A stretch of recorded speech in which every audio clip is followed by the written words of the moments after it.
이때 집을 사야 되는 거 아니냐. 너는 왜 안 사는데? 돈이 없어서. 세입자가 청구하면 집주인은 받아줘야 되는데 나 안 할래 반사. 미안한데 나가줘.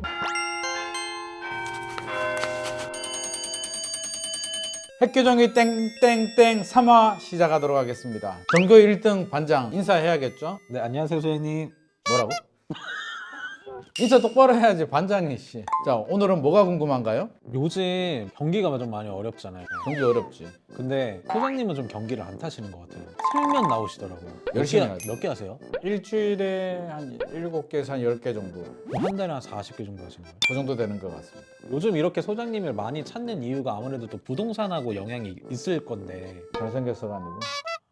요즘 소장님은 어떤 질문을 가장 많이 받으세요? 사실 굉장히 다양해. 그 다양한 유형을 또 굉장히 재밌고 쉽게 이렇게 대응을 하는 게 나의 전략입니다. 하하하하. 소장님이 2화에서 내 집 마련이 필요한 이유가 인플레이션에 대한 방어 때문이다라고 하셨잖아요. 요즘 금리가 너무 올라가지고 청약이 돼도 이 돈을 어떻게 빌려서 이걸 어떻게 갚을까 이런 걱정이 되더라고요. 요즘 기현상이라고 좀 느끼는 게 집값은 떨어지는데 왜 전세값은 오르는 거예요? 당연하죠. 집을 사는 사람, 매매를 하는 사람은 상승에 대한 기대감이라고, 더 올라갈 것 같은 기대감을 먹고 가는 거죠. 근데 2022년에 금리가 많이 올라가면서 시장 분위기가 좀 바뀌었죠. 무조건 올라가는 분위기 아니잖아. 그러면 기대감이 떨어지죠. 기대감이 떨어지면 우리는 어떤 선택을 해야 될까? 집을 사야 될까요? 전세를 가야 될까? 사람들이 전세로 가게 되죠. 근데 지금 집값이 떨어지고 바닥을 찍고 있으니까 이때 집을 사야 되는 거 아니냐. 너는 왜 안 사는데? 돈이 없어서. 그러니까 대부분 사람들이 돈도 부족하지만 우리가 집을 살 때는요, 구매 욕구라는 게 있어요. 욕구가 생기면 그 다음 따지는 게 뭐예요? 구매 능력. 기본적으로 집을 사고 싶어하는 마음은 들어야지. 그러면 2020년에는 돈이 있었나? 욕구가 컸기 때문이지. 왜? 올라갈 것 같으니까. 근데 지금은 올라갈 것 같은 기대감이 낮아지니까 일단 전세로 가보자. 버티면서 관망을 해보자 하는 수요들이 일단 늘어나고, 두 번째는 빌라 오피스텔은 여전히 방통전세, 역전세, 전세 사기 우려가 굉장히 많아요. 그러면 세입자가 선택할 수 있는 방법, 월세? 월세로 가야지. 안전한 월세로 가거나, 두 번째 어디로? 아파트 전세로 가자. 아파트 전세는 전세 가율이 50% 정도 돼요. 빌라 오피스텔은 뭐 80%, 90%, 100%까지 가잖아요. 아파트는 50% 정도 되니까 받을 수 있죠. 안전하잖아.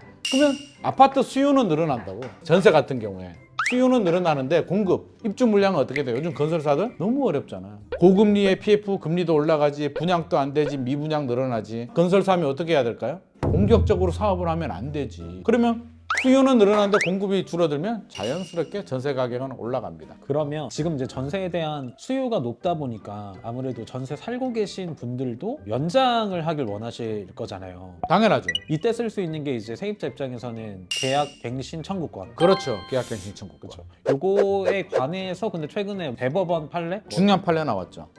요거 좀 궁금해요. 계약갱신 청구가 뭐예요? 세입자가 2년을 더 살 수 있는 거. 그렇죠. 최단 존속기간이라고 합니다. 민법에서는 2년이에요. 최단 존속기간 2년. 2년 동안은 세입자가 무조건 법에서 보호를 해주는 거예요. 세입자가 1년 살고 나가는 건 어쩔 수가 없고, 세입자가 2년 살고 싶으면 2년. 그런데 여기서 살아보니까 2년 너무 짧아. 그렇지 않아요? 그래서 국회에서 뭘 했냐면 2년 더 살게 해주자. 2년은 무조건 보호가 되고, 2년 더 살려면 뭘 해야 된다? 갱신 청구를 해야 돼요. 계약갱신 청구. 청구는 누가? 임대 기간 끝나기 2에서 6개월 전 세입자가 청구하면 집주인은 받아줘야 되는데, 집주인 입장에서 생각해 보자고요. 기분이 좋겠어요, 안 좋겠어요? 요즘같이 전세 오를 때는 안 할 것 같아요. 그러면 집주인이 야, 전세금 그러면 3억 올려줘. 안 되잖아요. 주택임대차 보호법은 세입자를 위한 법입니다. 법에서 뭘 했냐면 올릴 때 5% 이내로 최소한 올려. 세입자를 위해서. 그러면 4년 동안 전세금이 고정이에요. 물가는 올라가고 화폐 가치는 떨어지는데 억울하지. 집주인이 거절할 수가 있습니다. 나 안 할래 반사. 근데 아무렇게나 반사하면 안 되죠. 8가지 사유가 있습니다. 임차인이 2달 2기 연속으로 임차료 월세 내지 않았을 때, 뭐 부정한 방법으로 임차했을 때, 우리 다 상식이잖아요. 임차인의 잘못은 거절할 수 있다라고 하는데, 제일 논란이 되는 게 8번입니다. 내가 집주인인데 내가 그 집에 들어가서 살 때, 아니면 우리 아버지, 어머니, 우리 부모님, 아니면 내 자녀 들어가서 살 거야. 미안한데 나가줘. 이게 계약갱신 청구의 거절입니다. 그럼 세입자는 어떻게 할까요? 너 진짜 입주하는 거 맞아? 분쟁이 생기죠. 그래서 대법원 판례에 이야기한 게 이제 소송까지 갑니다. 아무리 봐도 너 집주인 너 거주 안 할 것 같아. 2년 연장 안 해주려고 너 일부러 거짓말한 것 같아. 네가 입증해. 세입자가 그렇게 얘기를 합니다. 집주인은 야, 무슨 소리야. 내 집에 내가 입주하는데 내가 뭘 증명을 해. 그냥 나가. 소송이 붙습니다. 그래서 1심, 2심, 대법원까지 갑니다. 이분들 같은 경우는 1심, 2심은 일단 집주인이 이깁니다. 자, 법원은 그렇게 판단합니다. 아, 주인이 거주하는데 어쩔 수가 없잖아. 그냥 나가고 주인이 실제로 거주하지 않은 걸 나중에 확인하게 되면 세입자가 손해배상 청구해. 손해배상 같은 경우는 이제 기준이 있어요. 거절 당시에 임대료, 월세 같은 경우에 50만 원 받았다. 그러면 50만 원에 3개월치, 150만 원. 첫 번째 기준. 두 번째는 이게 올라갔어. 나중에 집주인이 100만 원 받았어요. 다른 세입자한테. 그럼 50만 원의 부당이익을 취한 거잖아요. 이거의 24개월치. 세 번째, 세입자가 직접적으로 피해본 게 있으면 이 중에 큰 금액이 손해배상 청구가 되는데 문제는 이게 말이 쉽지. 세입자가 어떻게 이걸 입증해? 집주인 너가 입증해야지. 이 사람은 2심에도 굴복을 하지 않습니다. 대법원까지 갔는데 대법원은 판결이 바뀝니다. 세입자 승, 대법원에서는 진정성.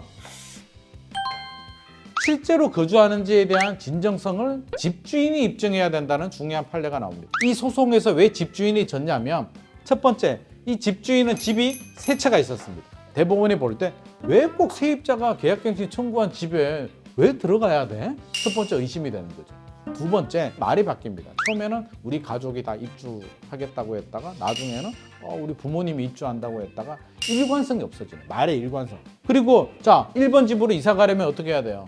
뭐 집을 내놓거나 집을 내놓거나 전세 같으면 세입자를 구하거나 이삿짐 업체에 견적을 받거나 뭔가 해야 되는데 아무것도 안 했다는 거예요. 그러니까 법원이 볼 때 이거 거짓말 같아.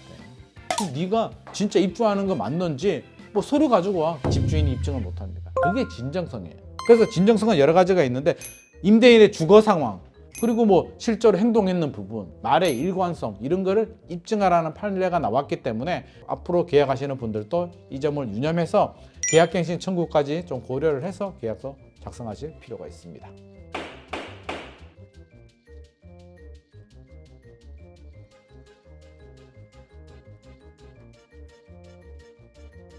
그럼 이번 대법원 판례가 시사하는 바가 뭘까요?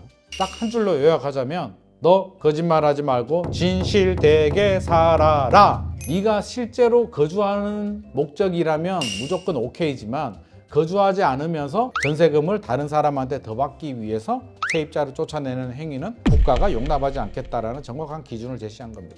이게 정상이죠. 진실된 세상이 돼야죠.